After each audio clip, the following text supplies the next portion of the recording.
Ang oras ganap na alas 9:57 ng umaga. Ito ay atid ng KBS RMM News Radyo na Diaryo pa. Thank you.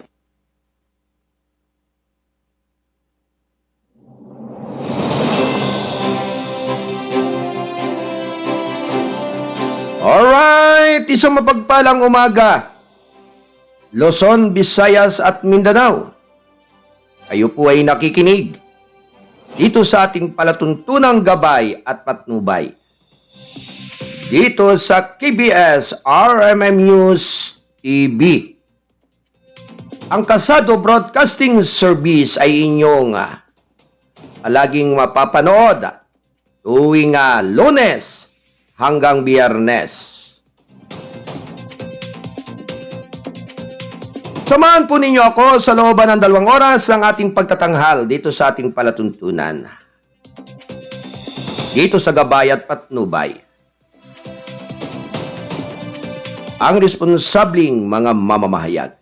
Ano man ang layat lingwahe mo basta't kayo ay Pilipino, ito ang boses mo. Sa pangalan po ng ating station manager, publisher, Resident CEO, Kuyang Alan Valenzuela Bordeos. At syempre naman po, ako ang inyong abang lingkod. Ang inyong kuya, ang kuya ng lahat. Ang mindor inyong midnight boy, bagamat hindi gaanong kagapuan, sigurado namang ito inyong maasahan. Ang inyong Kuyang Arnold Acebeda Namuko. Hello, magandang umaga sa inyong lahat, mga giliw kong taga-sugubaybay. Kinagigiliwan natin ang bawat isa. At sabi nga'y ilang araw din tayong hindi nagkita-kita sa ating pagsasaypapawid sa ating palatuntunan.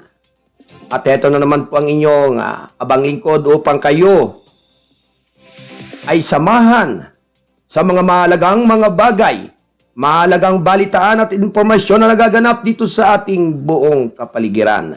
Dito sa ating bansa, partikular, ganun din sa iba't ibang dako ng mundo. Good morning, Pilipinas! Mabuhay ang sambayanang Pilipino. Maging tapat at mapagpakumbaba sa ating kapwa, maging magagalangin, mapagpangunawa at mapagpatawad, higit sa lahat, bilang pagsunod sa batas ng ating dakilang lumikha. Ang tanging makikinabang nito ay ang kalipunan ng ating sambayanan dito sa ating bayan. Anyway, binabati po natin ang magandang umaga ang lahat po ng ating mga nasa technical site, ang ating production assistant, si Ate Rosemary Padiron at si Ate Del Santos. Ganon din po ang ating lahat ng nasa Studio 2. Mula sa bulwagan ng balitaan kay Ate Cora Biernes, Kuyang Alan Bordeos at kay Ate Joy Fasco. Likewise, ganun din sa ating Studio 3 sa lugar ng Kalipunan ng Balitaan mula kay Kuyang Wayne Espeno Lawson. Good morning sa inyong lahat. Anyway, binabati po rin natin ang magandang umaga ang ating technical director, si Kuyang J. Martin. Thank you. Good morning sa iyo. At sa kay Kuyang Jess De La Cruz. Anyway, binabati po natin ang lahat ng ating mga kolumnista, writer ng Payagang Balanse at Totoo National Newspaper. Ito ay ang ating balitang kasado. Thank you. Alright, samahan po ninyo ako mga kababayan sa mahalagang mga sandali ng ating palatuntunan upang ang lahat ng mga nagbabagang mga balita ay makarating na maluwalhati sa inyong pakikinig ngayong araw ng Martes. At syempre, dahil sa araw ng Martes, Mayo 21 ng taong 2024, syempre bagamat medyo nasasaliwan ng kaunting aliwala sa gawing hapon ang ating init ng araw, sabi nga'y madalas na rin kumukulimlim sa iba't ibang dako at area ng ating lalawigan, partikular sa lalawigan ng Rizal na kapag dumarating ng hapon ay umaambon-ambon. Sa ilang mga parte, kanugnog lugar ng lalawigan sa ilang bahagi ng Metro Manila, Laguna, at Cavite. Kaya sabi nga ang lahat pong ito ay talagang napakalaking bagay at napakaganda para sa pakiramdam ng lahat ng ating mga kababayan. Siyempre medyo bagamat marami po ang nakaranas ng sinasabi nating heat stroke ay talagang ikangay dala po ng sobrang init at taas ng temperatura ng araw. Kaya yan po ang napakabigat po sa mga oras na ito. Okay, good morning kay Ate Carolina Antenero ng Binanguna Rizal at sabi ngay binabati po natin siya ng isang mapagpalang umaga ngayong araw na ito ng araw ng Martes. Alright, at mamaya po pagkatapos ng ating palatuntunan ay ating pong bibigyan ng oras para sabi ngay makausap natin at makausap ng abang lingkod si Ate Carolina Antenero na kung ano man po itong masidi na sabi ngay sulirani na dumarating sa kanila at sa lahat ng kanyang mga ikangay nakapalibot sa kanya ay para po malaman natin kung ano ang talagang mga pangyayari o nagaganap. Alright, at sabi nga live po tayo ngayon sa RMM News TV. Nais po natin kamustahin ang live ngayon si Ate Carolina Antenero. Alright, Ate Carolina, magandang umaga po sa inyo. Magandang umaga din po. Live po kayo sa ating palatuntunang gabay at patnubay dito sa KBS RMM News TV. Kamusta na po kayo, Ate Carolina? Ito po, mabuti naman po. Nakaka-recover na dahil maganda na po nagiging balita ngayon dito sa amin. Tinawaan tayo ng Diyos. At talagang pag nasa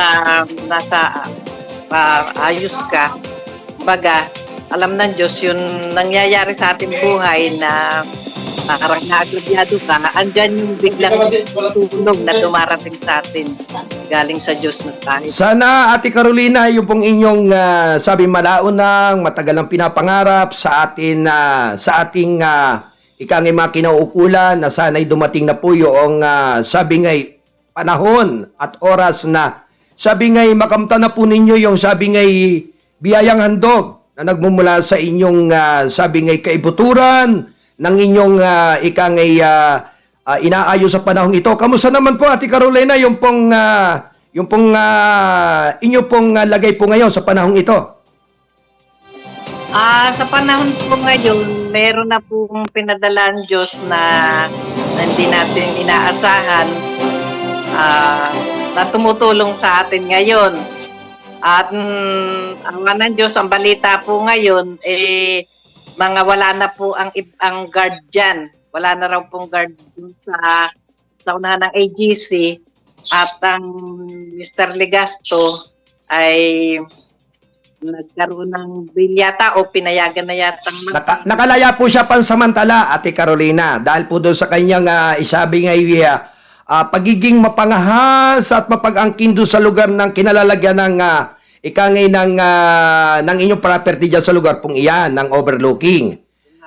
Okay, at sabi nga po ay may mga bagay po na maaari po sabi nga kumbaga matsay na nalasa ng iba yung panlilinlang sa lahat ng ating mga kinaukulan. Sabi nga may panahon po na sabi nga pagkakaloob na sabi nga yung pagbibigay ng kaparusahan sa mga taong nagkasala na katulad niya.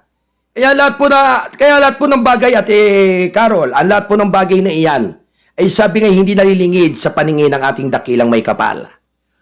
Oo nga po.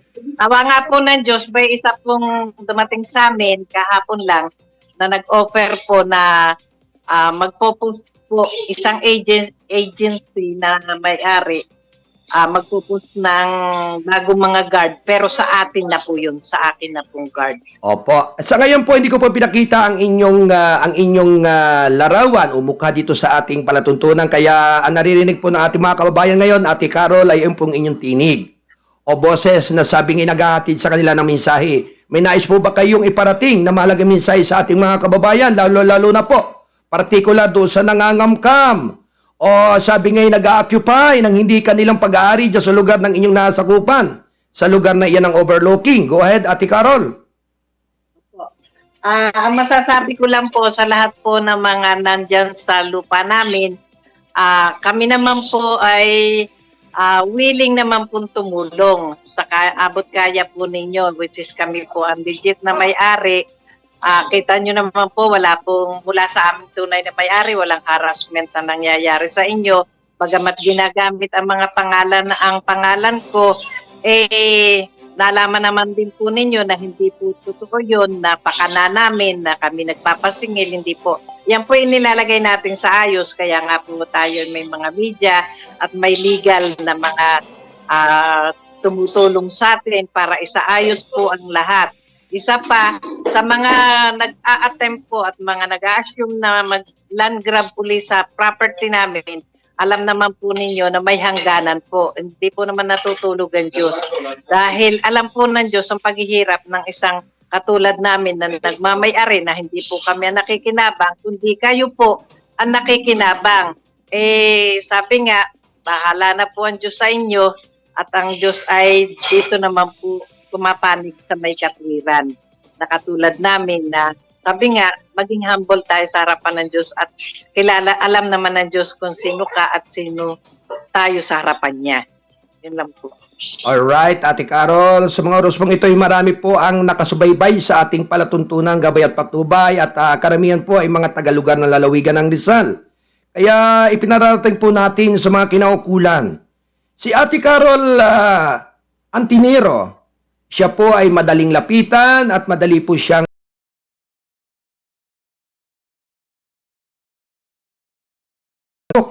ay wag po natin siyang hakdawan o lampasan. Sapagkat sabi nga po, kung kinakailangan po ninyong matukyan o matunton ang landas ng katotohanan, sa kanya lamang po kayo makipag-ugnayan. Partikular po dito sa ating palatuntunang gabay at patnubay, dito sa buong team ng Balitang Kasado. Kung kaya sino man po yung nangapi o sabi ngayon ng lalamang sa kanilang kapwa, ay maaaring dumating po ang panahon na sila'y mahuhusgahan. Kaya please lamang po sa lahat, partikular po sa ating mga local government, dito sa ating pamahalaan po ng lugar ng lalawigan ng Rizal, sa munisipalidad ng Taytay, ng Angono at ng Antipulos, City Hall ng Antipolo. Kaya ang bagay pong ito ay amin pong ipinakikiusap at nakikisuyo ang ating palatuntunang gabay at patnubay. Alright, Ate Carol, may nais pa po ba kayong idagdag? Ako po ay lubos na nagpapasalamat sa mga tumutulong sa amin na tao, katulad po ng ating kapitolyo ng provincial ng Rizal sa Antipolo po, kay Governor Richie, kay former Mayor Junjun Inares, sa kanyang butihin at fair na tao niya na si Mr. ng Usdo, si Mr. Masangkay. Marami pong salamat sa inyo pong advice at gabay sa amin. At ganun din po kay Chairman ng Eagles ng Floodway sa may C6 po. Marami din pong salamat. At sa kay Jong na nagbigay ng nagsakripisyo para po magbantay at lumaban dyan sa aming property na hanggang sa ikapahamak na po niya na ikamatay, talagang naging loyal po sila sa amin. Maraming salamat, Jong. Get well soon. At may awaan Diyos, hindi ka pababayaan. At sa mga taga-media na patuloy na nakasuporta po, kayo po ng team ninyo, ng Kasado, patuloy na nakasuporta po sa amin. At sa legal din po kay Attorney Villamayor ng Angono po, na siya rin pong tumutulong sa amin. Maraming salamat po sa lahat-lahat. Nagpapasalamat po ako una sa Diyos, pangalawa po sa inyo. Nakikiramay po, Ate Carol, at sa buong pamilya po ni Kuyang Jong, ang buong team ng Balitang Kasado sa ikang naging kapalaran. At ang lahat pong iyan ay mabibigyan din ng kaukulang hostesya sa ngalan ng ating lokal na pamahalaan dito sa ating diyan sa lalawigan ng Rizal. Alright, Ate Carol? Mamaya po bilang off the air, tatawagan po kayo ng inyong abang lingkod at ng ating Kuya Alan. Alright? Magandang umaga po, Ate Carol, at maraming salamat po sa oras na inyong ibinigay sa ating palatuntunan. Maraming salamat din po sa inyong buong team ng Kasado. Mabuhay po kayo. Why, thank you. Alright, maraming salamat sa mahalagang impormasyon na ating pag-alaman sa ating Ate Carol. Si Kenya Antenero ng Binangunan, Rizal. Alright? At magandang umaga po para sa lahat. At sumainyo ang kay gandang umaga ngayong araw ng Martes. Ang oras alas 10:12 ng umaga. Ito ay atid ng KBS RMM News Radio na dyaryo pa. Ito ay kasapi ng The United Multimedia International Press Corps. Alright, good morning. Kay Kuya Rusapina A. Sabati, God bless po sa ating lahat. Sa mga ka-team ng Kasado National Newspaper and Broadcasting. Likewise, dyan po sa ating Studio 4 dyan sa Region 3. Kay Kuyang Paul Aludo, kay Kuyang Miguel Bourbon, at syempre sa lahat po ng team natin na nandyan sa Region 3 sa Bulwagan ng Balitaan sa Studio 4. Likewise, nagpapasalamat at tumabati po ng isang magandang umaga po si Kuyang Rusafin A. Sabati. Yan. Kuyang Alan, Bordeos at kay Kuyang Arnold, namuko, ingatan nawa po kayo lahat kung saan man naroroon. Ayan, Stephen Aludo, Region 3. Ayan, siya po nating admin sa Region 3. Alright? Dakuhan po naman natin ang mga ulo ng ating mga balita.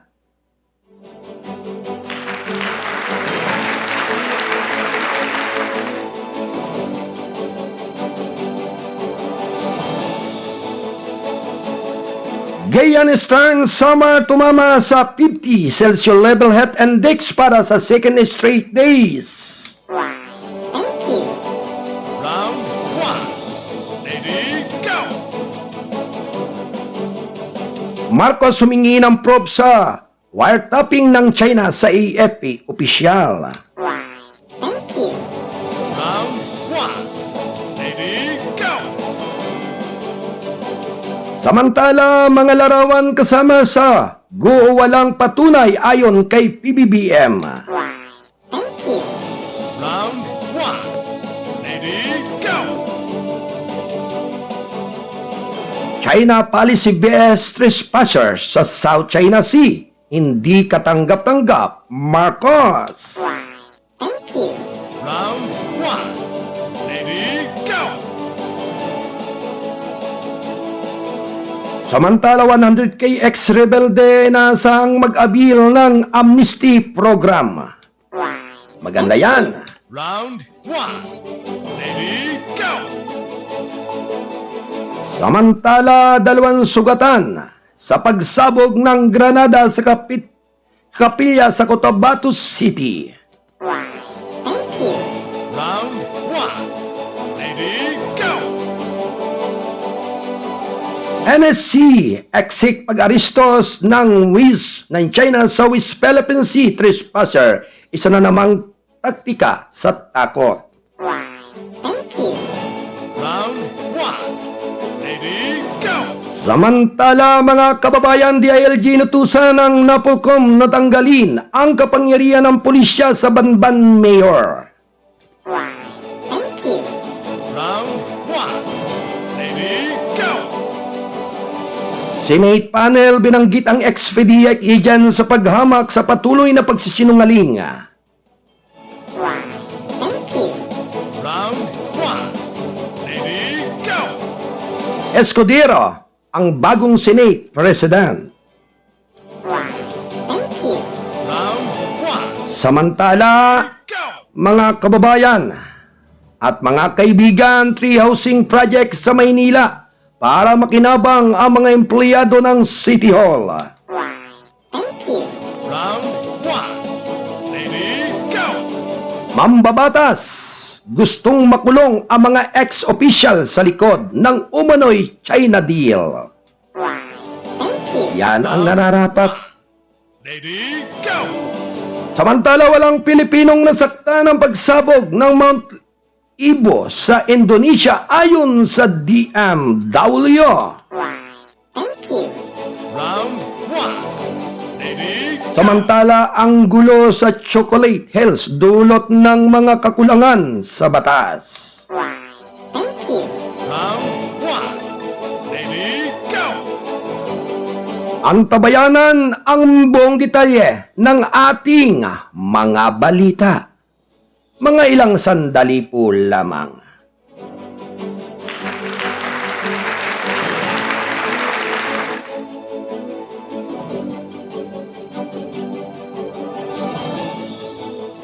Ang oras ganap na alas 10:18 ng umaga.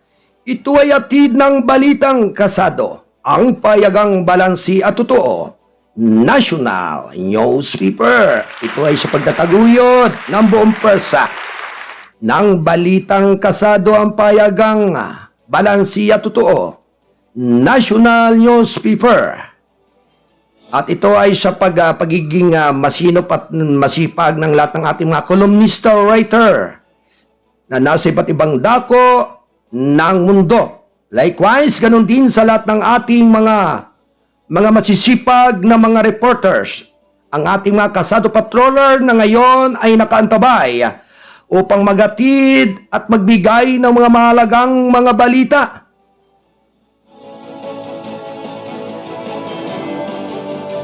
Good morning sa inyong lahat at sa lahat po ng ating mga minamahal na mga kababayan. Diyan sa iba't ibang dako ng Kalusunan, Kabisayahan at Kamindanawan.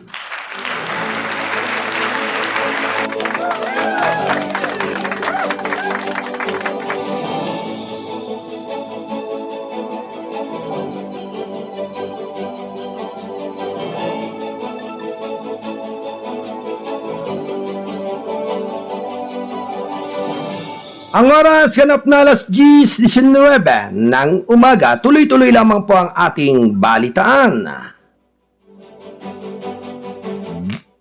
Giwan Eastern Summer tumama sa 50s Celsius level heat index para sa second straight day. Umabot sa 50 degrees Celsius ang heat index sa Giwan Eastern Summer noong linggo kasunod ng 51 Celsius kanina at kahapon Forest ng Philippine Astrometric Geophysical and Astronomical Service Administration ng Pag-asa. Sa pagsisimula ng araw ng 41 Celsius at 42 Celsius lamang noong Lunes ang pagbasa mula sa Ruas City, kapis at 48 Celsius, samantala ang Metro Manila ay nasa pagitan ng 42 Celsius at 44 Celsius na may mga pagkulog na naiulat sa ilang lugar sa hapon. Ang Muñoz na Ecija ang nakaranas ng pinakamataas na aktual na temperatura ng 37.3 Celsius habang ang Pasay City ay nasa 36.3 Celsius. Ang pinakamataas na heat index sa bansa ngayon taon ay 53 Celsius sa iba Sambales noong Abril 28. Nagtala rin ang Clark, Pampanga at Dagupan, Pangasinan ng 50 Celsius noong Mayo 6 at Mayo 14 ayon sa pagkakasunod. Why, thank you. Samantala, mga Pinoy sailor sakay ng oil tankers ligtas matapos ang isang pang-Houthi attack. Alas 10:21 ng umaga. Round 1. Ready, go! Ligtas at walang pinsala ang lahat ng 23 Pilipino crew na sakay ng oil tanker na iniulat sa sinakay ng mga rebelding Houthi sa baybayin ng Red Sea ng Yemen. Sabado iniulat ng Department of Migrant Workers nitong linggo, laring naiulat na casualties ayon sa payag na naipost sa X ng United States Central Command. Ang DMW malapit na nakipag-ugnayan sa mga international na otoridad sa dagat ng mga kumpanya nang nagpapadala ng mga lokal na ahensya ng maning sa katayuan ng mga barko na may mga Pilipinong mandaragat na tumatawid sa mga lugar na may mataas na panganib at mga zonang tulad ng digmaan sa Dagat Pula at Gulpo ng Aden ang pahayag ng DMW. Sinabi ng Sentrum noong humigit kumulang na alauna ng madaling araw ang Houthis na suportado ng Iran sa naglunsad ng isang anti-ship ballistic missile sa Red Sea at tinamaan ng ang MT Wendt, isang panamanyan na may-ari at nagpatakbo ng oil tanker. Ang MT Wendt ay nagmula sa Russia kung saan nagkarga ito ng langis at patungo sa China. Ang epekto ng ASBM ay nagdulot ng pagbaha na nagresulta sa pagkawala ng pagtulak at pagpiloto agad na mga tumugon ang isang coalition vessel ng distress call ng MT Wendt, ngunit hindi na kailangan ng tulong na ibalik ng crew ng Mount Wind ang propulsion at steering at walang naiulat na casualties. Ang MT Wendt ay nagpatuloy na kurso nito sa ilalim ng sariling kapangyarihan, sabi ng CENTCOM. Ang CENTCOM ay isa sa 11 nagkakaisang combatant command ng US Defense Department na may responsibilidad sa gitnang silangan, gitnang Asya at mga bahagi ng Timog Asya. Sinabi ng United Kingdom Maritime Trade Operation na ligtas ang sasakyang pandagat at mga tripulante sa susunod na port of call tulad ng iniulat ng Greek news website sa newscosmos.com. Ang patuloy na paninira at walang pakundangang pag-uugali na ito ng Houthis sa suportado ng Iran ay nagbabanta ng katatagan ng rehiyon at nanganganib sa buhay ng mga marino sa buong Red Sea at Gulf at Aden, sabi ng CENTCOM. Round 1. Alas 10:24 ng umaga. Samantala, Marcos humingi ng probe sa wiretapping ng China sa AFP official. Round 1. Ready, go! Nanumpa si Pangulong Ferdinand Romualdez Marcos Jr. na imbestigahan ng umano'y wiretapping ng Chinese Embassy sa Maynila laban sa Armed Forces of the Philippine Western Command. Tinitingnan namin ito dahil ang katotohanan ng bagay ay may mga nabanggit na tape upang kumpirmahin na nagkaroon ng kasunduan na ito, sabi ni Pangulong Marcos sa isang media interview nitong nakaraang Sabado ng gabi. Ayon kay Marcos, maaga pa rin ang anumang conclusion hanggang sa marinig niya mismo ang nilalaman ng di-umano'y wiretapping na sa pag-aari po ito ng Chinese Embassy at ng Chinese government. So, hanggat hindi nila inilalabas na mas mahirap maniwala at tanggapin na nagkaroon ng kasunduan.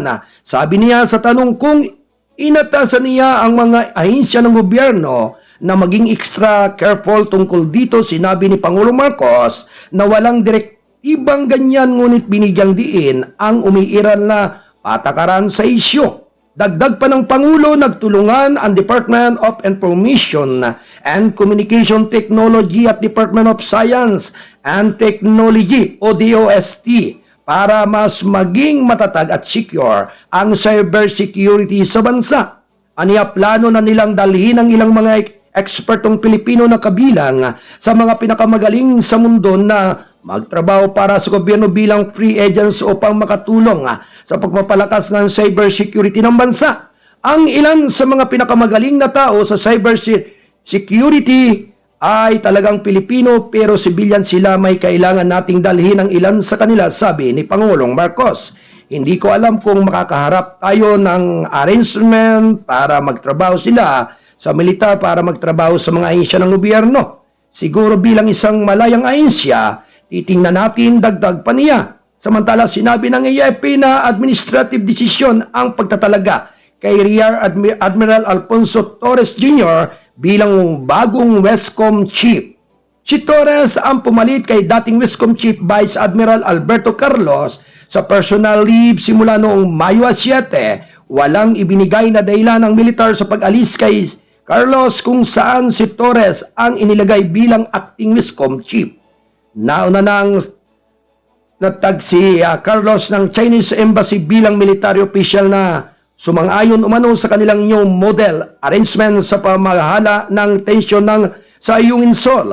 na may paintulot ng mga ranking government officials. Bahagi ito ng patuloy na pagbabago ng pamumuno at mga pangunahing posisyon sa loob ng militar na kinakailangan para umangkop ang institusyon sa umuunlad na kapaligiran sa seguridad at epektibong matugunan ang mga umuusbong na hamon, sabi ni AFP Public Affairs Office Chief Colonel Sergius Trinidad. Idinagdag niya ang critical na papel ng Wiscom na nangangailangan ng isang full-time na leader na may higit pang mga taon na serbisyo upang magbigay ng pagpapatuloy na estratehikong direksyon. Ibinigay namin ang aming buong suporta kay Rear Admiral Torres at tiwala kami sa kanyang kakayahan na mamuno ng may pagkakaiba, sabi ni Trinidad. Why, thank you. Alas 10:27 ng umaga, ito ay hatid ng KBS, RMM News, radyo na, dyaryo pa. Ito nga po ay kasapi ng The United Multimedia International Press Corps at sa pagtataguyod ng Balitang Kasado. Ang payagang balanse at totoo, National Newspaper. Samantala, mga larawan ni walang patunay ayon kay PBBM. Round 1. Ready, go! Sinabi ni Pangulong Ferdinand Marcos Jr. nitong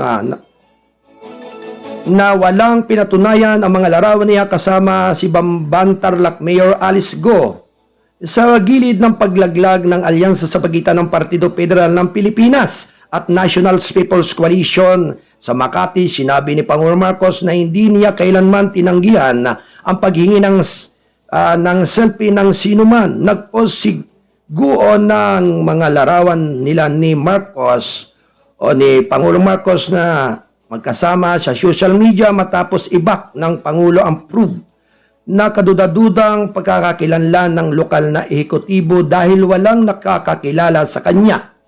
Na ang pagpapatunay na wala, sabi ni Marcos sa mga reporter, alam mo ba kung ilan ang mga kuha mo sa campaign? Siguro 1,000, isang araw lahat naman nang humingi ng selfie, hindi ko hinihindian. Sabi niya, ayon kay Pangulong Marcos, nagsisimula pa lamang ang sariling proof ng executive branch sa pagkakakilanlan ni Guo at posibleng pagkakasangkot sa dalawang illegal Philippine offshore gaming operation na kamakailan ay niraid sa kanyang lungsod. Nagsasagawa ng investigasyon ang Senado kay Guo dahil sa mga aligasyon na maaaring asset ito ng China. May ongoing investigation din po ang Senado kaya payagan natin ang executive side at legislative side na gawin ang gawain at ipagpatuloy ang ating investigasyon. Wala pang definitive na wala pang conclusion, sabi ni Pangulong Marcos. Ang Office of the Solicitor General ay lumikha ng isang espesyal na kumpunan upang tingnan ang pagkamamamayan ni Guo at matukoy kung siya ay labag sa batas na humahawak o nagsasagawa ng isang pampublikong tanggapan. Ayon kay Solicitor General Minardo Guevara, kung ito ay maitatag sa pamagitan ng patuloy na sisimula ng OSG ang Guo warrant to proceeding para mapatalsik ang taong may kinalaman. Ang alkalde na nanalo sa kanyang umanong pagtatangka na tumakbo sa posisyon ay natiling umiwas ng tanungin ang kanyang pinagmulan bago sumali sa lokal na politika na lalong paghihinala ng kanyang pagkamamamayan. Batay sa mga talaan mula Commission on Election, ipinayag ni Guo na siya ay isang mamamayang Pilipino sa kanyang Certificate of Candidacy at walang naghamon sa kanyang kwalifikasyon na nagpahintulot sa kanyang tumakbo at sa huli ay nanalo bilang alkalde ng Banban Tarlac noong 2022. At ayon pa rin sa Department of the Interior and Local Government, DILG nito ay inirekomenda ng mga kagawaran ng Office of the Ombudsman ang iliga na ilagay sa Guo sa preventive suspension upang maiwasan ang pag-impluensya nito sa patuloy na investigasyon.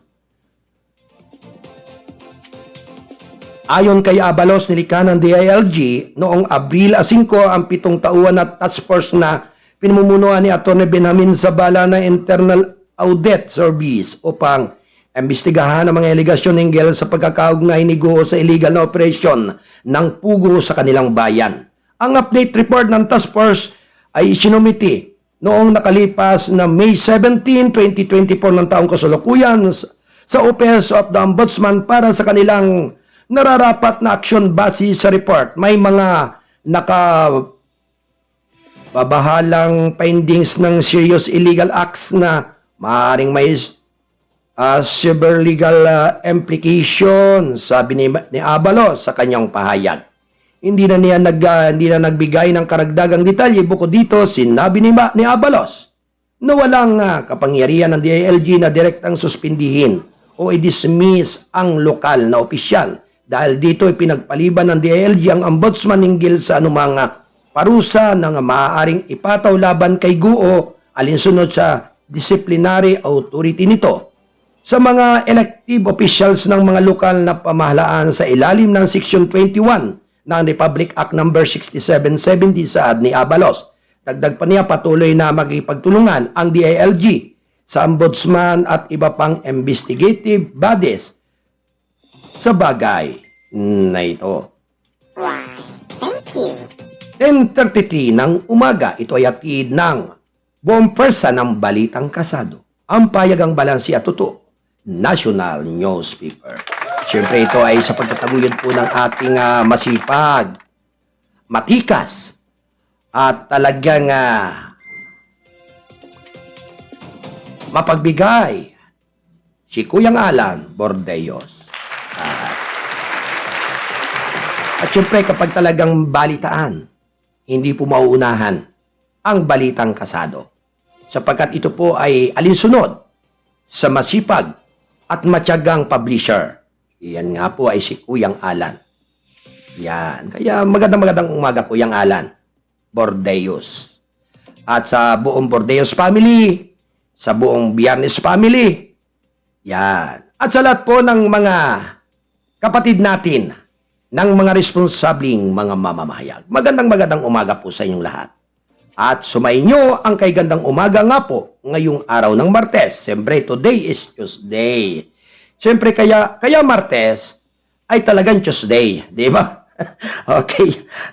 Talaga, iisa. Talagang ikaw Ate Rose at Ate Del ay talagang marami kayong mga bagay na minsan ay mahirap matanto kapag minsan ay nagbibiro. Pero ang totoo po talaga nito, bagamat ilang araw po tayo na hindi nakapag sa impapawid ng ating palatuntunan, mga kababayan, lalong-lalo na po ang ating palatuntunan gabay at patnubay at isyu ng lipunan dahil nga po sa hindi inaasahang pangyayari sa pagkakaroon ng kaunting problema ang ating technical side. At ito nga po ay sa pag-alalay at pagtulong ng ating butihing technical director.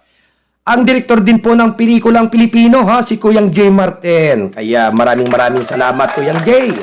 Martin at sa kay Kuyang Jess de la Cruz. Siyempre, binabati rin po natin ng magandang umaga, si Ate Ate Pauline de la Cruz Muhar, ang Pangulo ng 2ID Press Corps ng 2nd Infantry Division. Yan. Diyan sa Tanay Rizal. Magandang umaga, Ate Pau. At naway, sabi nga'y, makamtan po ng lahat ng bawat isa ang kagandahang, sabi nga'y, asal ng lahat ng ating mga kasamahan bilang asal magkakaibigan. Yan. Alright. Magandang umaga kay Kuyang Sepreno Santusidad. Good morning. Good morning sa iyo, Kuyang, at kay Kuyang Lando Luto, si Double L, ang ating mga kasado patroller na ngayon ay siyempre nakaantabay. Kaya standby muna, standby report. At mga ilang sandali po lamang makaraan ng mahalaga nating mga diretsong mga balita.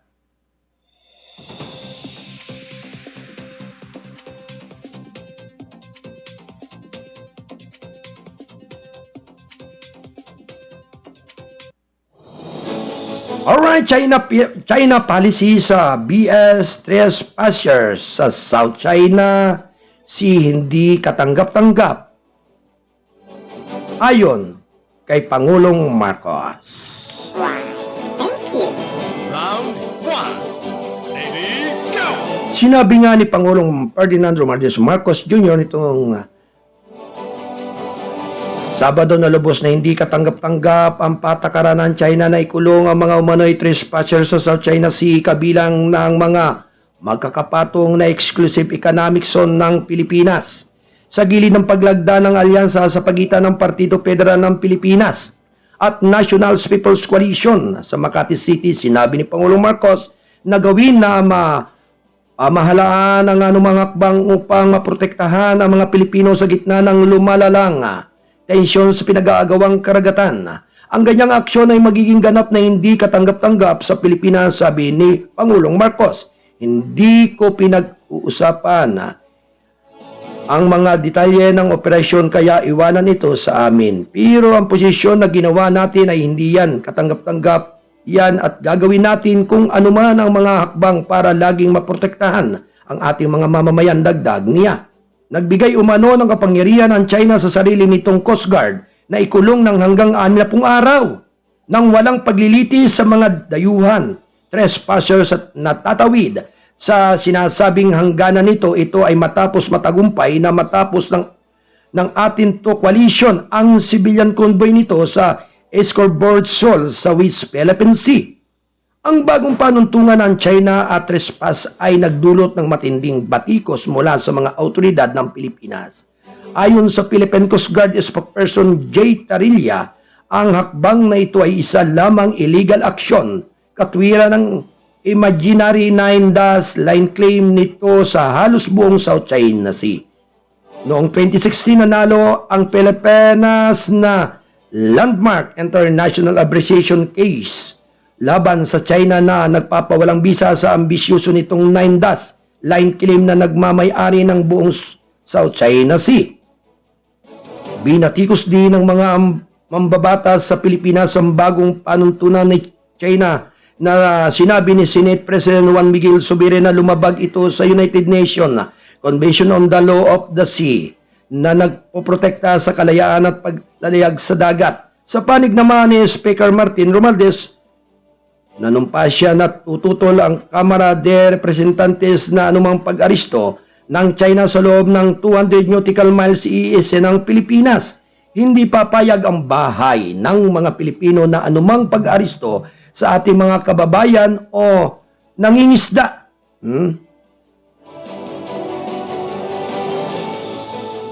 Sa loob ng ating sariling exclusive economic zone. Mabangis nating ipagtanggol ang ating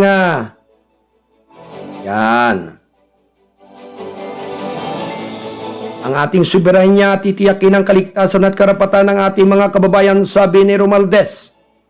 Inilarawan niya ang agresibong mga payag ng China bilang taas ang pagsiklab ng tensyon sa WPS. Ang mga unilateral na aksyong ito ay tahasang lumalabag sa international na batas at mga itinakdang norms na gumagabay sa Pilipinas at iba pang mga bansang sumusunod sa batas na may mga pag-aangkin sa South China Sea. Sabi ni Romualdez, dapat igalang ng China mga international na rulings at kumilos bilang isang responsableng miyembro ng pandaigdigang komunidad. Sa halip na magpataw ng sariling mga batas, unilaterally at balying iba pang mga bansa, dagdag niya. Grabe, kayong mga China talaga kayo. Sabi nga ang pagiging komunista ninyo ay talagang sabi nga nagdudulot ng sakit ng ulo sa kanino man. Ang tangi lamang nating masasabi dito ay sabi nga kumilala naman at kilalanin yung mga batas na dapat sundin ng lahat ng ating mga kaanib dito sa buong Asia. Yan, sabi nga po talaga, oo. Kung pwede nga lamang,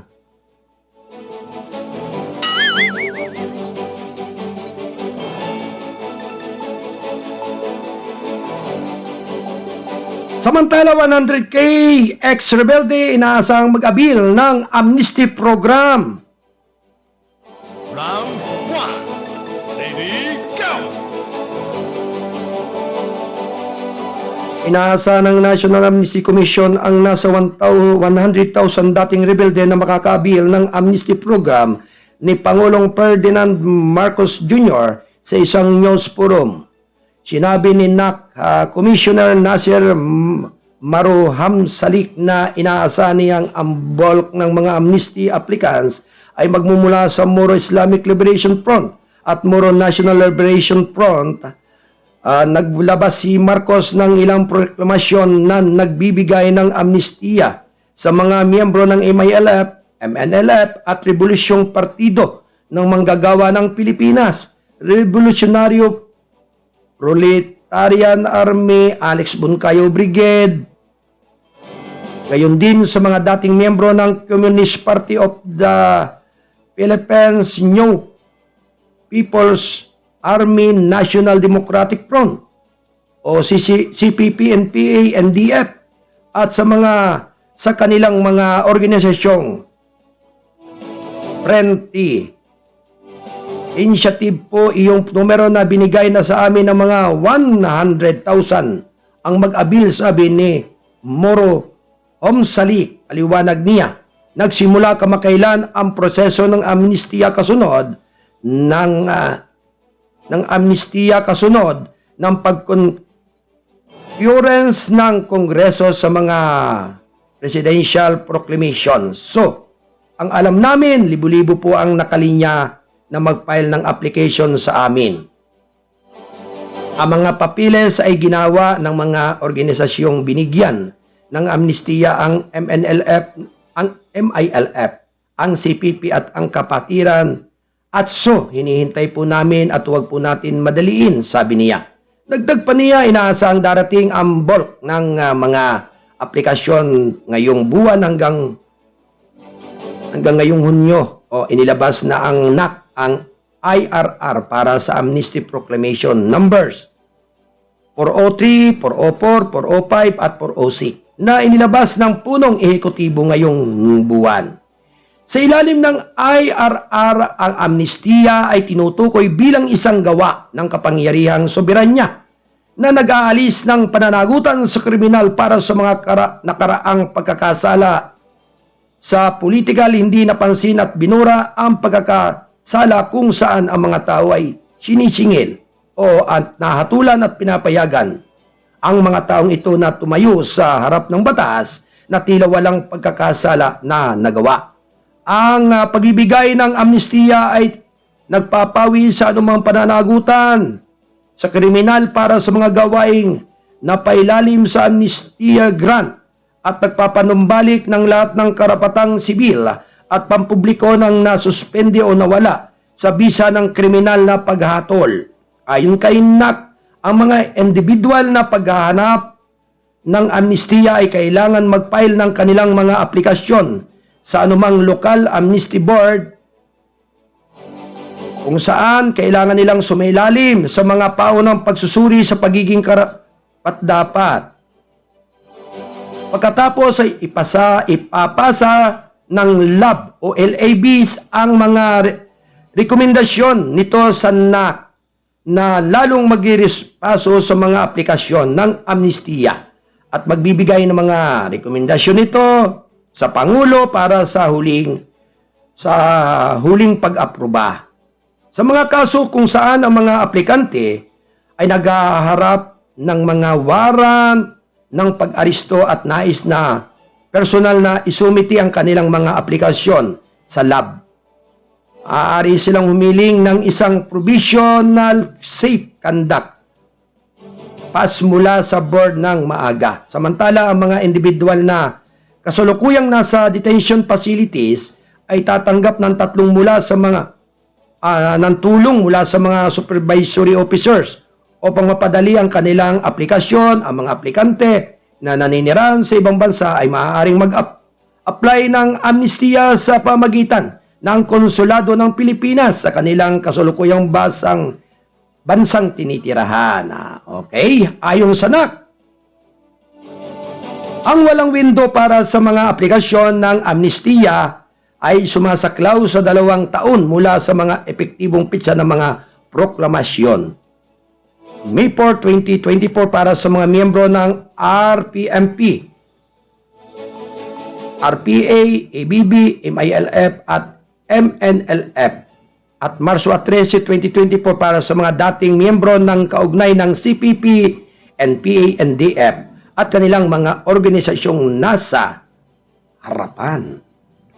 Why, thank you. Alas 10:47 ng umaga. Samantala, sugatan sa pagsabog ng granada sa kapilya sa Cotabato City. Round 1. Ready, go! Sugatan ng 2 nagsisimba ng sumabog ang inihinalang fragmentation grenade sa loob ng isang Catholic chapel dito. Noong linggo ng umaga, nangyari ang pag-atake dakong alas 10:30 ng umaga sa loob ng Santo Niño Chapel sa Barangay Rosary Heights 3. Nakitang isang tanod ang 2 lalaking sakay ng motorsiklo na nagtapon ng granada bago mabilis na umalis ayon kay Barangay Chairperson Kagi Umar. Pasawilan ayon kay Mayor Bruce Matabalaw, gagantimpalaan ng pamahalang lungsod ang sino makapagbigay ng impormasyon tungkol sa mga salarina. Labanan nating lahat ang karahasan at terorismo. Ang pag-atake ay tahasang kawalan ng respeto sa simbahang Katoliko, Romano at mga mananampalataya nito, sabi ni Matabalaw sa kanyang pahayag. Kinilala ni Pasawilan ang mga nasawing residente na sina Maribel Abias, 46 anyos, at Anisita Tubil, senior citizen na.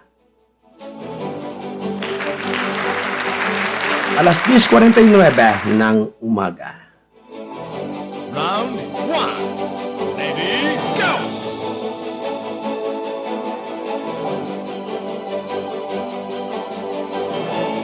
Alright, tanggapin po natin ang mga pagbabalita. Alright, pag-uulat ng ating mga kasado patroller na nasa iba't ibang area ng ating kapuluan, partikular dito sa Calabarzon. Kasado patroller, all kasado patrol standby. At siyempre may mensahe dito si Kuya Lando Luto. Good morning po sa host commentator Gabay at Patnubay, Kuya Arnold Damoco, Kasado Patrol Unit 25. Double L, Kuya Lando. Standby report ka na, Kuya Lando. At siyempre, sa lahat po ng ating mga kababayan, ang tabayanan po ang susunod nating programa, ang issue ng lipunan ni Kuyang Win Espino Lawson.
Alright, binabati po natin ng magandang morning ang lahat ng mga taga-KPP, brothers and sister, and Divine Healing Power dyan sa Oriental Mindoro. Magandang umaga po sa inyong lahat. At syempre, sa panguna po ni Brother Robin Pamilara, yan, ni Kuyang Gerald Gasik, din likewise, Kuyang Celso Cueto, at sa lahat po ng mga brother at sister dyan sa lalawigan, dyan sa lungsod ng Kalapan, at yan po sa bayan ng Baku, Oriental Mindoro. At syempre, binabati po lahat din natin ang lahat ng mga homeowners association sa buong lalawigan. ng Rizal, particular po sa Sitio Bukal, sa Jurors of Honors Association, sa lahat po ng mga incorporators at mga board of directors. Magandang umaga po sa inyong lahat at sumayin niyo po ang kaigandang umaga ngayong araw ng Martes. Why, thank you.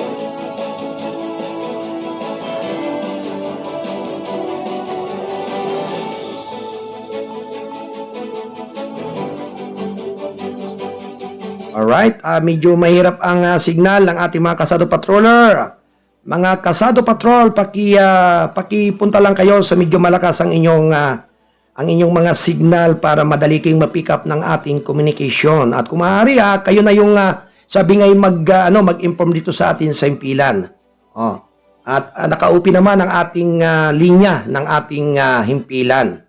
Pwedeng kayo na lang yung tumawag dito para sabi nga mabigyan daan ang inyong mga balita. Medyo mahirap talaga pick upin ang inyong signal diyan sa inyong mga kinaroroonan.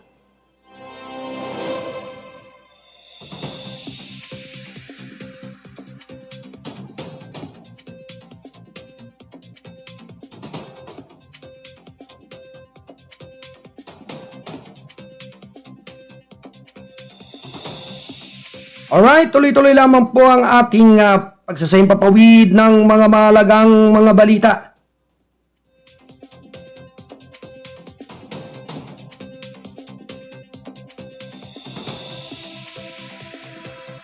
Alright, Kuyang Jun Santosidad, standby report. Lumagay ka sa tamang malakas na ikangay tahimik na area dyan sa iyong kinaroroonan. At nang sa gayon ay madaling mag-ugnay yung ating communication mula dito sa ating himpilan. Medyo nahihirapan ang ating PA para ikaw ay kontakin. Yan. Kaya hanggat maaari, pakisuyo na ikaw ay medyo pumisto sa medyo magandang pisto ng iyong kinalalagyan at nang sa gayon ay madali kang ma-pick up ng ating komunikasyon. Alright? Ang oras ganap na 6 na minuto bago mag-11 ng umaga. Ito ay hatid ng KBS RMM News TV. Radyo na, dyaryo pa. Ito ay sa pagtatuguyod ng buong pwersa ng Balitang Kasado.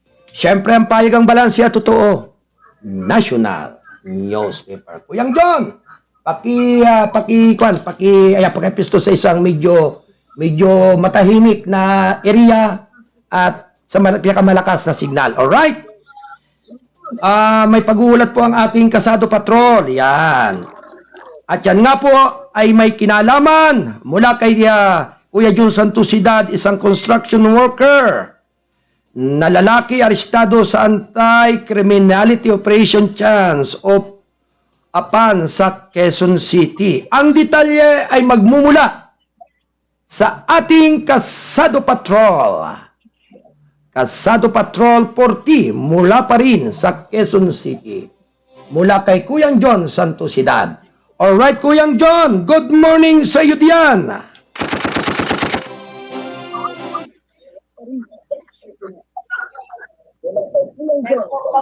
Alright, may pagbabalita ang ating Kasado Patrol 40, si Kuyang John Santosidad from Quezon City. Kuyang John, sige, iputok mo na yan.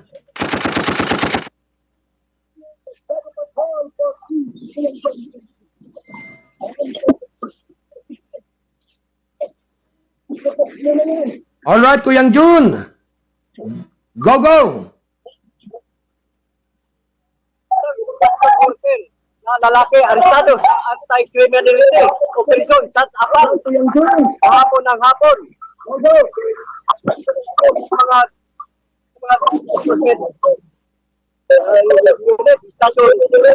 security, mga police captain, mga siwate, Colonel Udante Sargento, Station Commander. Ito lang ang Ken Ilasar. May anyo, nagtrabaho ng construction worker.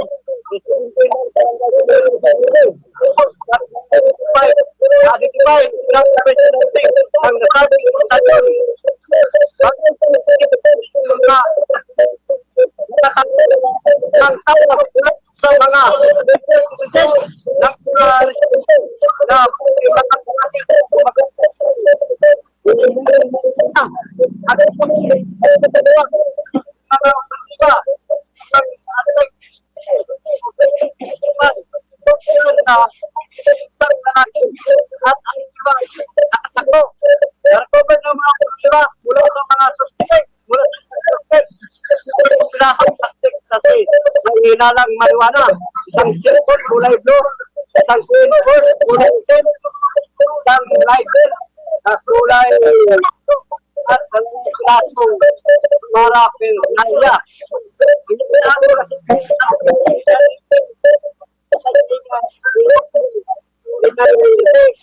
Opisyon at sa ng Riverside Extension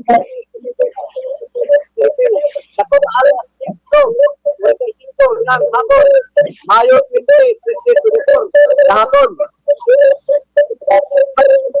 Na itong reklamo at sa halagang 360 pesos.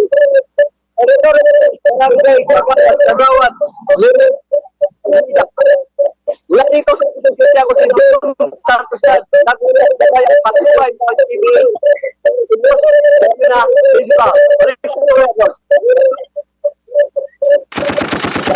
Alright, maraming salamat sa pagulat ng ating Kasado Patrol at 40 mula pa rin sa Quezon City, si Kuyang John Santosidad. Thank you, Kuyang John.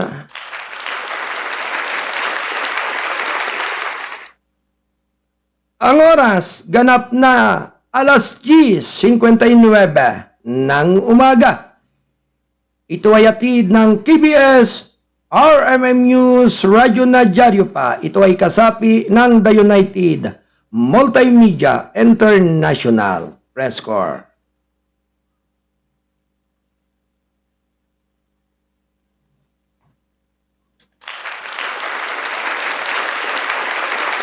Samantala, bigyan po naman natin ng daan ang paghatid balita ng ating Kasado Patrol 47 mula pa rin dyan sa lugar ng Calabarzon. Mula kay Kuyang Dan Torbeles, ang ating Kasado Patrol 47. Ito ay may kinalaman sa kasong rape na sakote ng Taytay Rizal PNP sa kanyang pinaglulunggaan at itinuturing na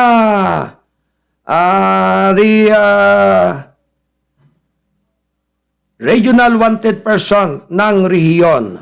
Ang detalye ay magmumula sa ating Kasado Patrol 47. Alright, Kuyang Dan, sige, iputok mo na yan. Kuyang Dan, klase may problema ang signal ng ating mga Kasado Patrol. Alright, Kuyang Dan. Go, go.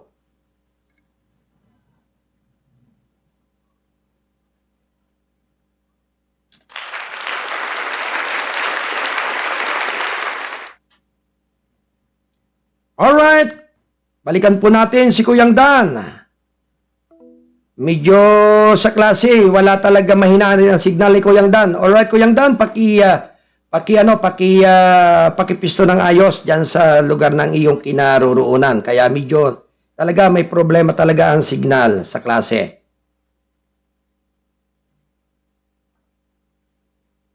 Alas 11:01 ng umaga, ito ay hatid ng KBS RMM News TV. Ito ay kasapi ng The United Multimedia International Press Corps. Ang tabayanan ang susunod na palatuntunan, ang isyu ng lipunan ni Kuyang Wayne Espino Lawson. Why, thank you.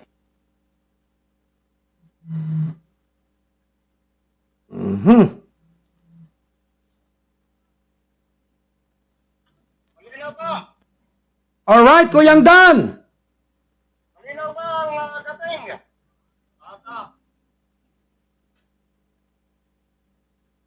Hello? Alright.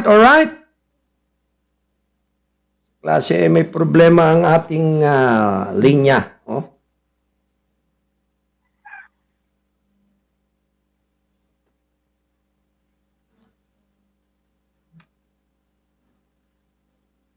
Wala pa naman chinilos. Alright, Kuyang Dan.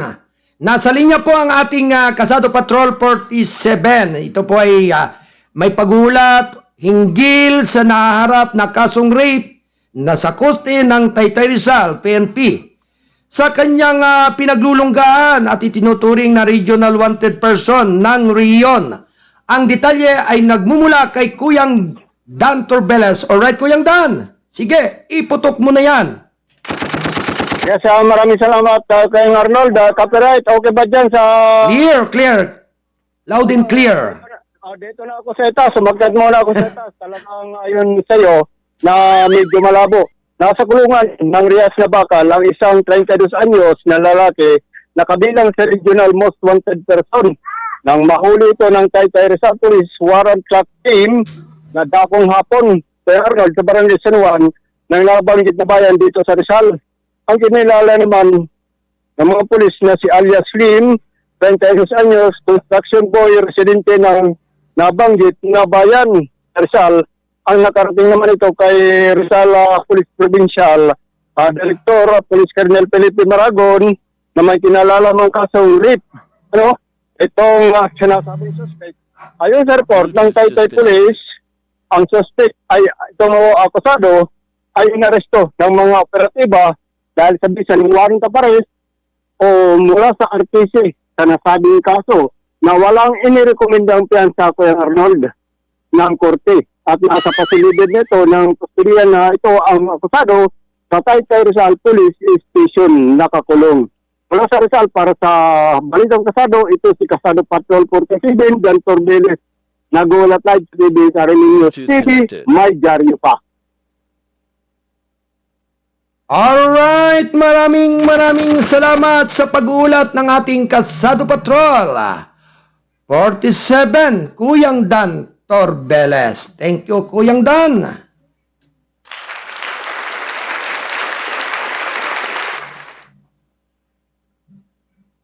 Samantala, tuloy-tuloy lamang po ang ating balitaan.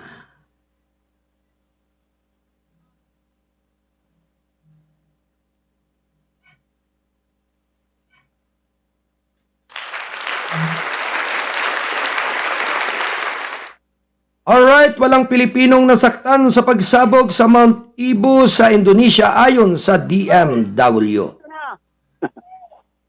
Kukuha ka na One.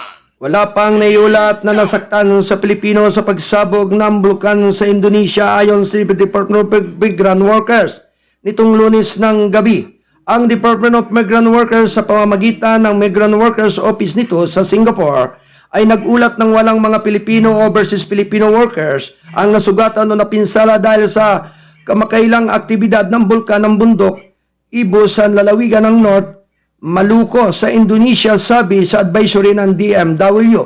Sinabi ng DMW na iniulat ng mga otoridad ng Indonesia na walang mga dayuhan ang nasugatan matapos ang marahas na pagsabog ng Mount Ibu sa isla ng Halmahera noong Mayo 18. Ang Mount Ibu ay nagbunga ng 4 na kilometrong taas na abo ayon sa Center ay Volcanology and Geological Hazard Mitigation ng Indonesia.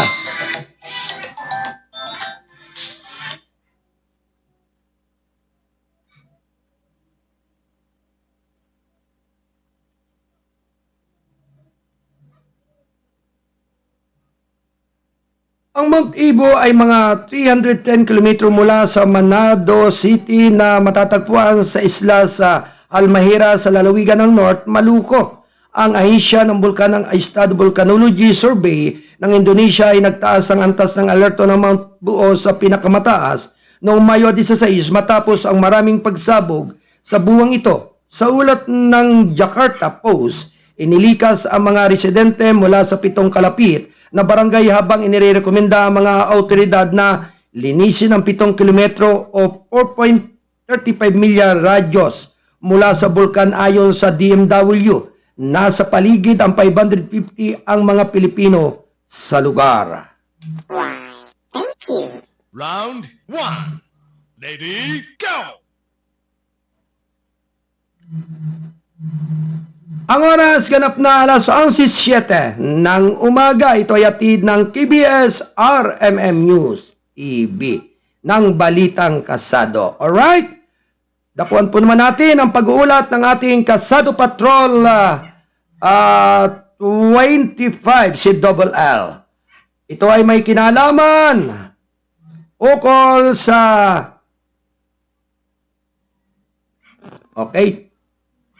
may kinalaman nga ito sa sinasabing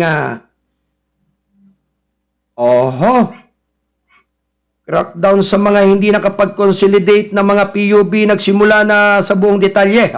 Ang buong detalye ay magmumula kay Kuyang Lando Luto. Alright, Kuya Lando. Good morning.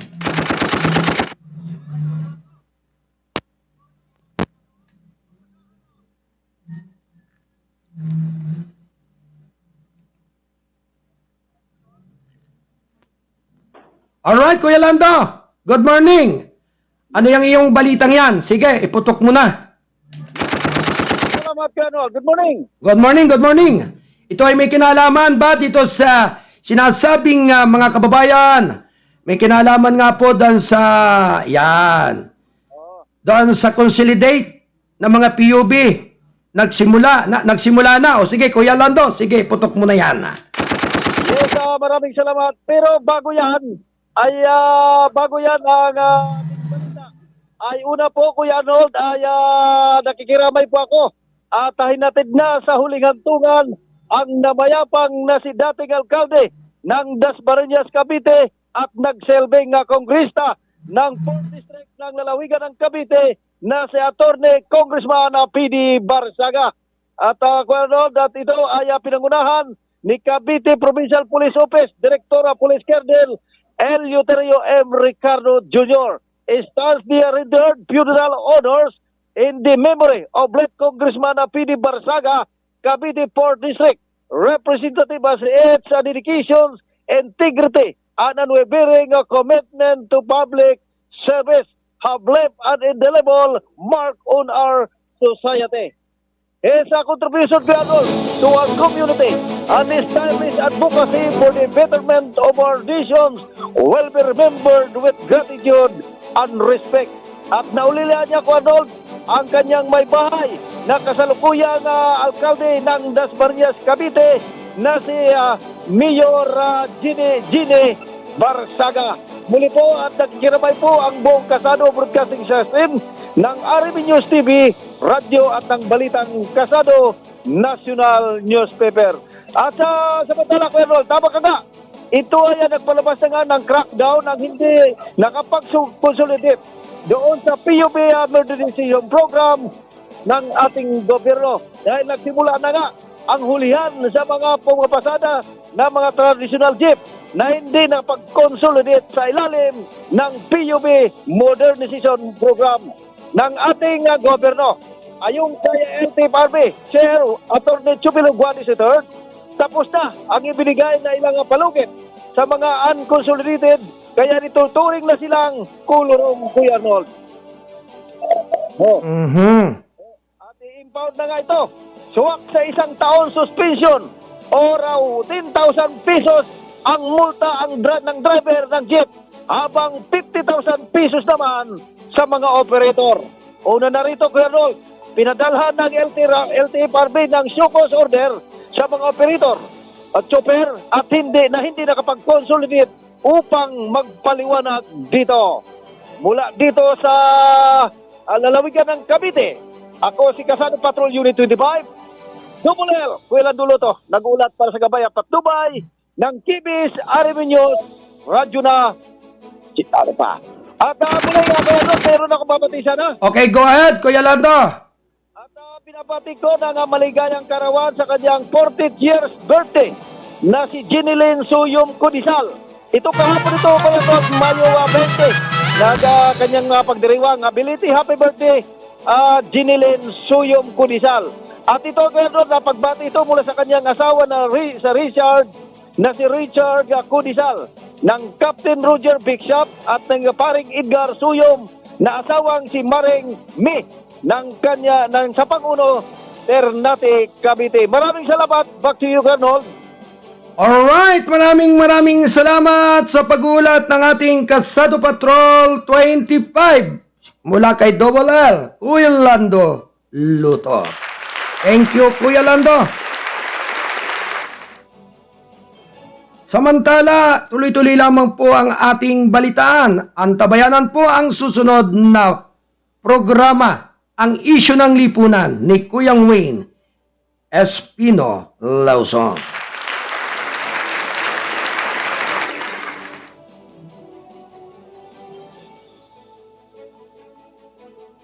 Samantala, ang gulo sa Chocolate Hills dulot ng mga kakulangan sa batas. Round 1. Si House Deputy Majority Leader Erwin Tulfo nitong Lunes ang nagsabi na maraming butas sa batas na humantong sa pagtatayo ng mga istruktura kabilang ang Captain's Peak Resort sa sikat na Chocolate Hill sa buong mundo sa Sagbayan, Bohol sa pagdinig ng House Committee on Natural Resources. Nitong Lunes, binanggit ni Tulfo ang kapabayaan ng Department of Environment and National Resources DNR dahil sa pagpayag na maitayo ang resort sa isang National Heritage Site na nagdeklara ng Geological Park ng UNESCO o ang United Nations Education, Scientific and Cultural Organization. The problem ay na nakita ng committee na ito was may loopholes. May kulay abo na lugar, dapat ito ang trabaho ng DNR to po, sabi niya. Nabanggit niya ang Captain's Peak ay nakatayo sa kung ano ang inuri bilang eligible ang deposable land na ipinahayag ng pamahalaan mula noong 1920s at maaaring ibenta sa mga pribadong individual na pamamagitan ng proklamasyon bilang 1037 sa panahon ng yumaong Pangulong Fidel B. Ramos. Ang Chocolate Hills ay diniklarang natural na monument upang protektahan ito sa pagbabawal ang mga anumang estruktura sa lugar. Gayunpaman, sa panahon ni Pangulong Gloria Macapagal Arroyo, ito ay inamyendahan ng pamagitan ng proklamasyon bilang 333 o 333 na nagbabawal lamang sa pagtatayo ng mga estruktura sa Chocolate Hills at sa loob ng 20 metro mula sa baseline ng bawat burol. Yung sinasabi nila kahit sasabihan nila 1926 na eligible, pwede na ibenta, pwede na i-develop yung lugar na yon, pero por Dios, por Santo, I mean, National Heritage Stories at Attraction, lalagyan mo naman kung ano-ano. Hindi maganda sa mata, sabi ni Tulfo. Kung gayon ay dapat na itinama ng DNR Secretary si Pangulong Ramos na sa kanilang mga kamay ang pagwawasto nito. Ngunit hindi nila ito ginawa kaya may problema. Kaya nga ngayon, yung committee namin, marami ang kaming naririnig. May gawain tayo dito, dagdag ni Tulfo. Sumangayon sina Committee Chairman Negros Occidental 2nd District Representative Alfredo Marañon III at Kabataan Party List Representative Rol Manuel na nagsasabing base sa kanilang investigasyon malaki ang kanila kasalanan ng DNR dahil pinayagan ang pagtatayo ng controversial na resort sa kabila ng mga ipinagbabawal ng batas.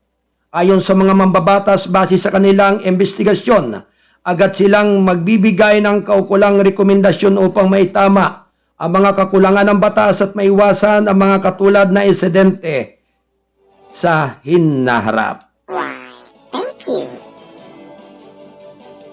Alas 11:16 ng umaga, antabayanan ang susunod na programa, ang isyu ng lipunan ni Kuyang Wayne Espino Lawson.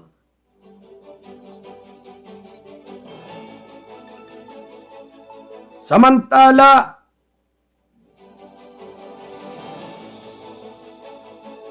Three housing project sa Maynila para makinabang ang mga empleyado ng City Hall. Round 1. Ang programang pabahay ng pamalang lungsod ng Maynila ay nagbibigay prioridad sa mga empleyado nito sa flag raising. Seremony nitong Lunes, tiniyak ni Mayor Hani Lacuna na ang empleyado ng City Hall na ang lokal na pamalaan ng mga aalaga sa kanilang kapakanan. Sa pagkakataong ito, ang prioridad natin ay ang ating mga empleyado, hindi naman kaila sa inyo na hindi naman lahat ng empleyado ng lungsod ng Maynila ay may sarili nilang tahanan. Kaya minabuti namin ngayon na mas bigyan pagpapalaga ang sariling natin, sabi ni Laconia. Ito niya ang paraan niya para pasalamatan ng mga empleyado sa tumugon sa pangailangan ng mga residente ng Maynila, partikular sa mga informal settlers sa panahon ng coronavirus pandemic simulan ng pamahalaan ng lungsod. Ang mga proyektong pabahay para sa mga informal settlers, 4 na proyekto, Base Community Tanduminum 1 at 2 at Binuduminum ang natapos na ang naibigay ng mga informal settlers beneficiaries. Para sa taong ito, sinabi niya na 3 proyekto sa pabahay ang inaasahang matatapos at na may turnover din sa mga empleyado ng City Hall ay nasa tuktok ng listahan. Isa sa 3 ay ang San Sebastian Residence, isang 20 palapag at 243 unit residential tower na matatagpuan sa Plaza del Carmen Street sa Quiapo.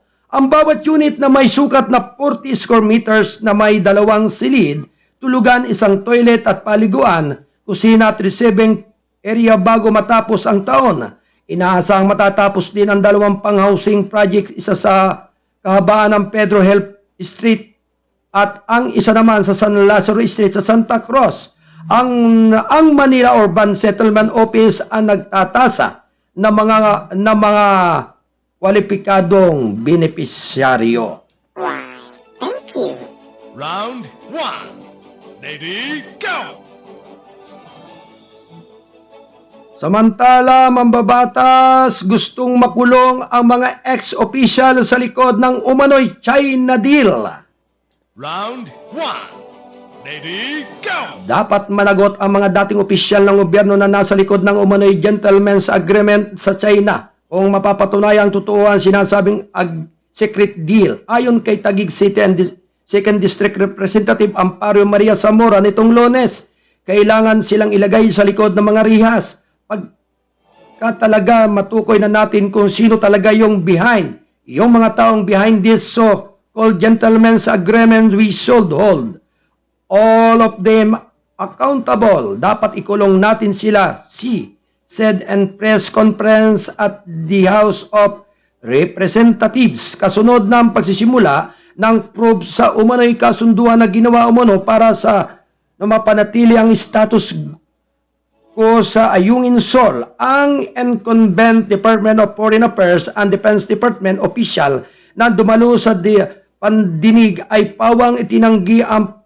pagkakaroon ng gentleman's agreement. Nagpahayag din ng pagkakadismaya ang mga mamambabata sa kawalan ng mga dating opisyal ng Administrasyong Duterte na inimbitahan sa pagdinig. Ayon kay Zambales 1st District Representative Jefferson Kung Huon, ay akda ng resolution na nananawagan para sa proof kailangan i-report out at ang katotohanan. Nakaka-epekto rin ito sa administrasyon ng ating Pangulong Bongbong Marcos bilang Kongreso. Ang committee ay may oversight function, so kailangan talaga silang pumunta, gagawin lahat ng committee upang mag-attend yung inimbitahan na mag-attend, sabi niya. Thank you. Alas 11:21 ng umaga, ito ay hatid ng TBS RMM News. Ito ay sa paghatid at sa pagtataguyod ng buong persanang balitang kasado, ang payagang balansi at totoo, National News Fever. Thank you. Samantala, Escudero ang bagong Senate President. Round 1. Si Senador Francis Escudero ang bagong Senate President effective Monday, kapalit ni Senador Juan Miguel Zubiri na nagtinder ng kanyang pagbibitiw. Sinumpa ni Escudero na maglilingkod sa interes ng mga Pilipino anuman ang mga kaanib na way sa bawat salitang bibigkasin natin dito, na may sa bawat gawain na ating gagawin dito. Palagi tayong magpaalalahanan ng mga importanteng bagay na yan ang ating bandila na sumasagisag sa bansa at sa sambayan ng Pilipino. Sabi ni Escudero, maraming salamat pong muli sa tiwala at nakahanda po akong pagsilbihan kayo sa anumang makakaya natin habang sabay-sabay nating pinagsisilbihan ng bansa at ang sambayan ng Pilipino. Dagdag niya, itinalaga ni Senador Escudero si Senador Jinggoy Estrada bilang Senate President, pro tempore Senator Francis Tolentino bilang Committee Enrolls Chairperson at Majority Floor Leader at Senador Alan Petra Cayetano bilang Chairperson ng Committee on Accounts. Sumuko rin sa kanilang posisyon at committee chairmanship Senador Loren Legarda, President PRO Joel Villanueva at Senador Nancy Binay, Sani Angara at JBR Sito sa isang press conference matapos ang regular session. Binigyan din ni Escudero na ang kapalaran ng sinumang liderato ng Senado ay nasa tiwala at tiwala na nakararaming senador. Tatalakayin niya sa bagong pamunuan ang mga prioridad sa hakbang ng kailangang suriin pa at aprubahan. Tiningnan muna namin kung ano yung mga nakabinbin dahil 2 araw na lang tayo, wala kami pwedeng simulan na matatapos namin bago kami mag-adjourn sa loob ng 2 araw. So, uunahin namin kung ika nga si Senate President Zubiri na itanim na pwede nang matapos ngayon, sabi ni Escudero. Tungkol naman sa panukalang charter change, sinabi ni Escudero na mananatili siyang kontra sa anumang pagsusulong na amyendahan ang 1987 Constitution. Binati ni Speaker Martin Romualdez si Escudero habang ipinahayag ang kanyang taus-pusong pagpapahalaga kay Zubiri sa kanyang natatanging paglilingkod at pamumuno bilang Senate President.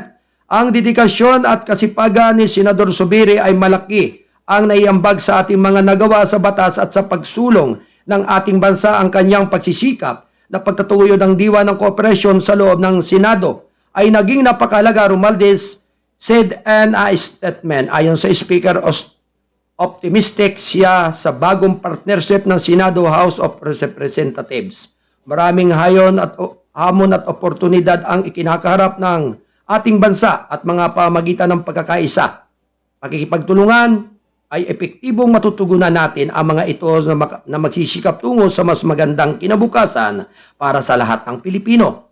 Sa pamumuno ni Senador Escudero na Senado, tiwala ako na mas mapalakas na natin ang ating legislative agenda, sabi ni Romualdez. Inaasam ko na magkikipagtulungan ng malapit kay Senate President Escudero, Senador Zubiri at sa mga lahat ng ating mga kasamahan sa Senado upang bumuo ng mas maunlad at nagkakaisang Pilipinas ayon sa kanya. Why, thank you. 11:25 ng umaga. Ito ay hatid ng Balitang Kasado.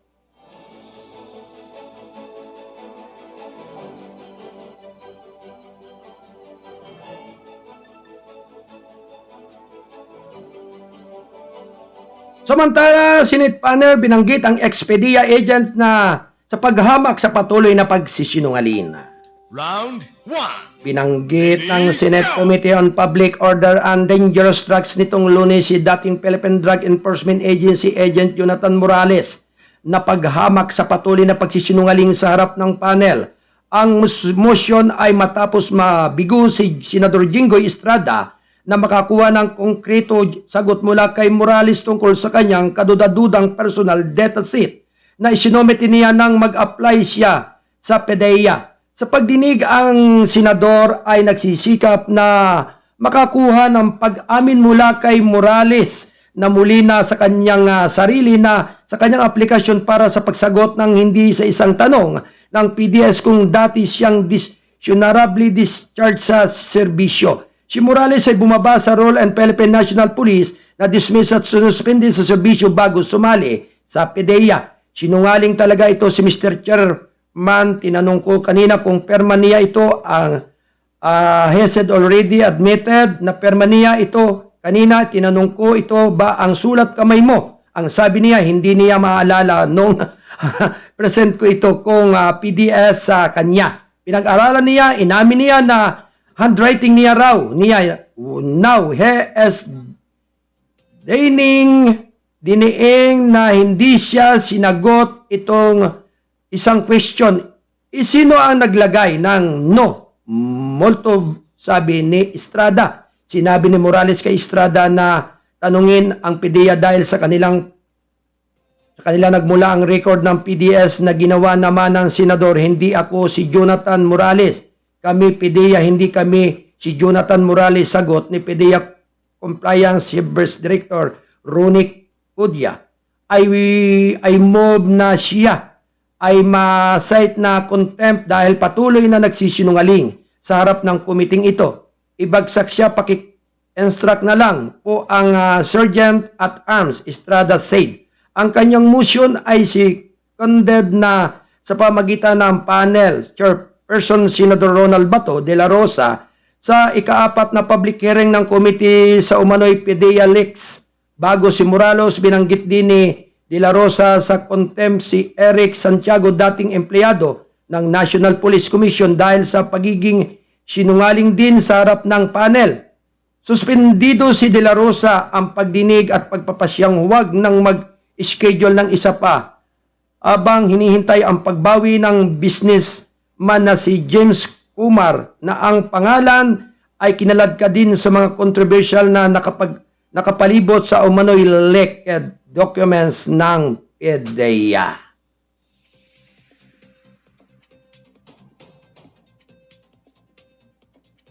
(11:29) ng umaga, ito ay hatid ng KBS RMM News Radyo na Dyaryo pa.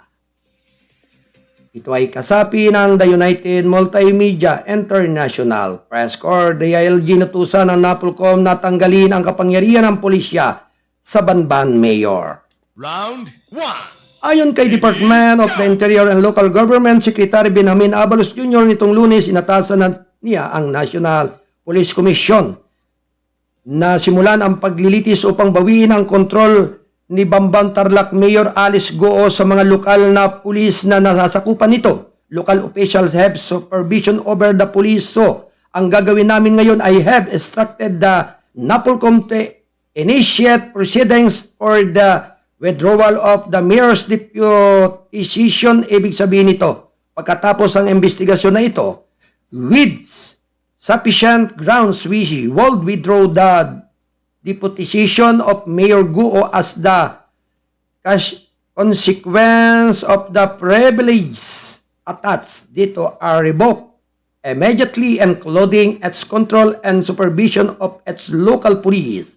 Payag ni Abalo sa isang press briefing sa Quezon City sa ilalim ng NAPOLCOM Memorandum Circular Number 99-010, ang mga halal na gobernador at alkalde ay automatikong i-deputize bilang kinatawan ng komisyon sa kanilang mga lugar. Bilang mga deputy ng NAPOLCOM, binigyan ng kapangyarihan ang mga alkalde na pangasiwaan at kontrolin ang mga unit ng pulisya at mga lungsod o lalawigan ng kanilang hinahawakan, at direktang pinapasukan at pinapakalat ang mga unit o elemento ng PNP bukod sa iba pa. Ayon kay PNP spokesperson Colonel Jen Pardo, hinihintay nila ang formal na pag-aproba ng magkakabisa. Ayon kay Abalos, inirekomenda rin nila ang Office of the Ombudsman ang suspension kay Goo dahil sa grave misconduct at negligence of duty dahil sa umano'y kaugnayan nito sa Philippine Offshore Gaming Operators or PUGOS. Layunin niya ang kanilang rekomendasyon na maiwasan ang pag-impluensya ni Goo sa patuloy na investigasyon ng DILG at iba pang ahensya ng gobyerno. Mainit ang tubig kay Goo dahil sa umano'y pagkakaugnay niya sa isang PUGO hubs, San Juan Technology Incorporated, na malapit sa Bamban Municipal Hall. Sinalakay ng mga law enforcer ang PUGO hub noong Marso ngayong taon na nagresulta ng pagsagip sa 875 manggagawang Pilipino at dayuhan. Nagsasagawa na rin ang investigasyon ang Senado kay Goo dahil sa mga aligasyon na maaaring asset ito ng China. Yan ang nababagay talaga. Thank you. Oho, ang buhay nga naman, parang life. Siyempre, ang buhay talaga ay sadyang ganyan. Sabi nga, ang buhay nga naman, ay talagang masyadong mahiwaga. Ang asa mo, bagamat namumuno o kinatawan, ay talagang maaasahan at gagawa na mas makakabubuti sa ating bayan. Yung pala, ha? Ay nasasangkot sa hindi maganda na pwedeng maging ikangay paningin ng ating mga kababayan. Alas 11:32 na po ng umaga, ito ay atid ng KBS RMM News TV at syempre ng Balitang Kasado. Syempre ito ay sa pagtataguyod ng ating buting publisher, ang ating gwapo at matikas na station manager, President CEO, si Kuyang Alan Valenzuela Bordes. Hello, good morning Kuyang Alan. Magandang umaga. Siyempre ganun din kay Kuyang Miguel Bourbon. Thank you for watching sa inyong lahat dyan sa lugar ng Zambales sa Region 3. Samantala, NSC SIC pag-aresto ng China sa West Philippine Sea trespassers, isa na namang taktika sa takot. Round 1. Ano ba yan? Lady, go! Nagkibit balikat ang isang opisyal ng National Security Council nitong Lunes na pinakahuling anunsyo ng China na aarestuhin at ipipiit nito ng hanggang 60 araw. Aba, ng 60 araw ang mga dayuhang lalabag sa sinasabing maritime territory nito sa West Philippine Sea. Sa panayam ng Bagong Pilipinas ngayon ng PTV, sinabi ni NSC Assistant Director General Jonathan Malaya na hindi nila masyadong pinapansin ang isyong ito na tinatawag niyang plain skirt tactic. Sa panayam ng Bagong Pilipinas ngayon ng PTV, sinabi ni NSC Assistant Director General Jonathan Malaya na hindi nila masyadong pinapansin ang isyong ito na tinatawag niyang plain skirt tactic. The moment kasi we received this officially to the Chinese government at a short of some occasion for recognition na meron mga silang ganong klasing authority. He said, ay. Ang tinutukoy ni Malaya ay ang mga legal na aktibidad na inilunsad ng mga Pilipino sa West Philippine Sea na inaangkin din ng China na nanawagan siya na lahat ng iba pang mga bansa sa Timog Silangang Asya at iba pang mga bansa na sumusunod sa international na batas na patuloy na maglalayag sa mataas na dagat na ito. Walang makapapipigil sa atin doon maliban sa ating sarili. Ay assert natin ang supremacy ng international law kasi yun lang ang paraan para magkaroon tayo ng rules-based international order, sabi niya.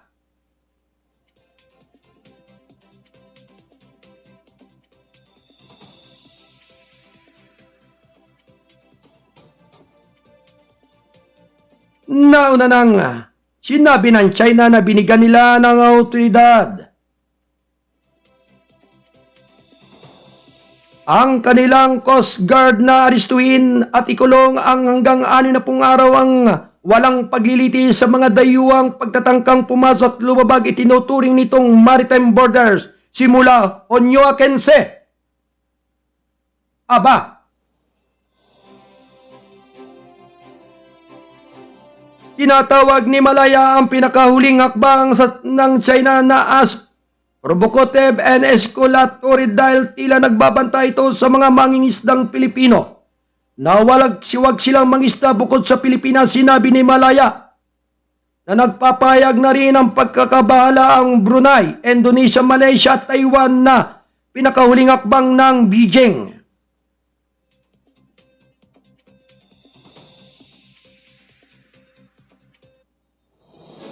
Gayunpaman, sinabi niya na ang China ay nagbibigay ng katulad ng anunsyo ng 2021 ngunit hindi ito isinagawa. So sa tingin namin at sa tingin din ng Philippine Coast Guard, this is an empty threat on the part of China, sabi niya. Kung magpapatuloy ang China sa pagpapatupad ng naturang hakbangin, sinabi ni Malaya na inatasan ni na Pangulong Ferdinand Romualdez Marcos Jr. at National Security Advisory Secretary Eduardo Año ang Philippine Coast Guard na bakbakin at presensya nito kasama ang Philippine Navy. Why, thank you. Round 1.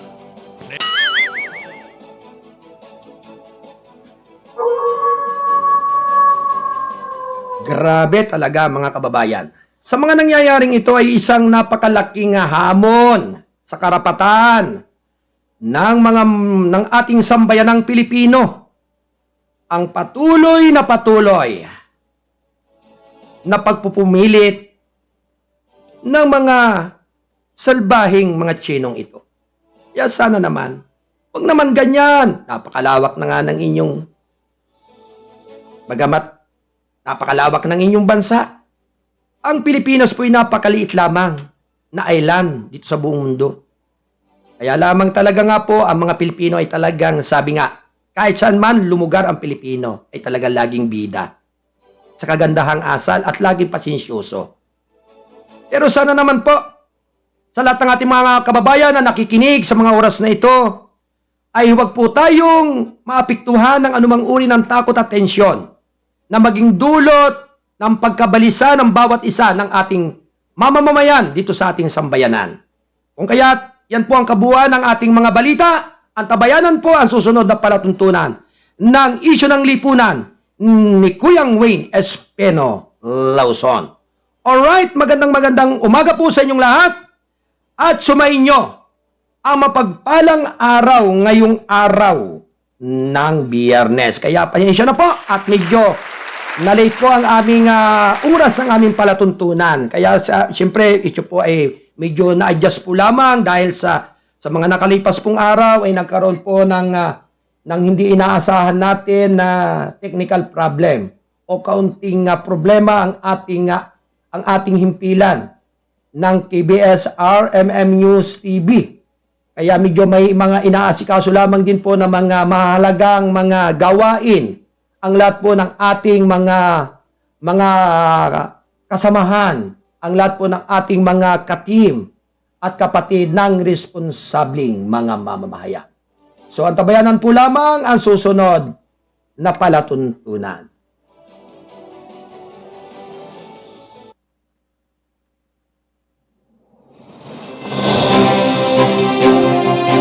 Alright mga kababayan, lubos po ang ating pasasalamat. Siyempre, thank you for watching sa lahat po ng mga umantabay at gumabay sa ating palatuntunan. Dito sa Gabay at Patnubay, sa lahat po ng ating mga kasado patroller, columnista, writer, at mga kapatid ng kasado. At siyempre sa pangalan po ng ating station manager, publisher, CEO President, Kuyang Alan Valenzuela Bordeos. At siyempre naman po, ako po ang inyong abang lingkod, ang kuya ng lahat, ang Mindorinyong Midnight Boy, bagamat hindi ganong kagwapuan, sigurado namang ito ay inyong maasahan. Ang inyong Kuyang Arnold Acebdeda Namuka.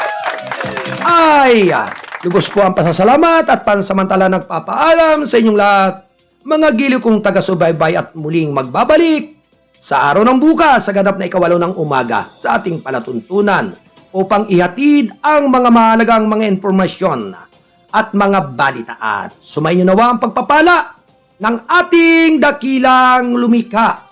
Adios mabalos, mga amigos. Ang tabayanan, ang susunod na palatuntunang gabay, isyu ng lipunan ni Kuyang Wayne Espino Lawson. Why, thank you.